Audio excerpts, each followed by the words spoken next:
Mga kabrigada, napabilang ho sa mga finalist ng 28th Golden Dove Awards ng Kapisanan ng mga Broadcaster ng Pilipinas o KBP ang ilang mga programa ng Brigada Mass Media Corporation.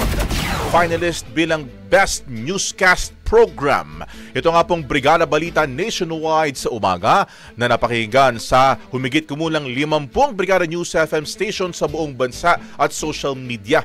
Ito ho kabrigada, syempre naririnig ang tinig ng inyong mga lingkod, Brigada Glenn Parungaw at Brigada Gab Dalisay tuwing alas 7 ng umaga. Finalist din po ang aking partner na si Brigada Glenn Parungaw bilang Best Radio Newscaster. Napabilang naman bilang Best Public Service Program ang segment na Tira Brigada na Brigadahan. Ito nga po sa Brigada News FM Manila.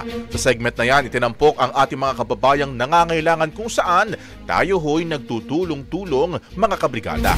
Finalist naman ang dokumentaryo ni Brigada Abner Francisco na Brigada Investigative Series, ang nawawalan tulay sa San Simon bilang Best Documentary Program. Dito ho tinutukan ng Brigada News FM Manila ang problema sa tulay na hindi matapos-tapos para ho makahanap ng accountability sa naturang proyekto. Finalist din bilang Best Public Affairs Program ang programang Tira Brigada naman ng 90.7 Brigada News FM Cebu. Taos puso ho kami nagpapasalamat sa pagkilalang ito na hindi lang para sa amin kundi para sa bawat Pilipinong kasama namin sa araw-araw sa pagbabalita at sa serbisyo.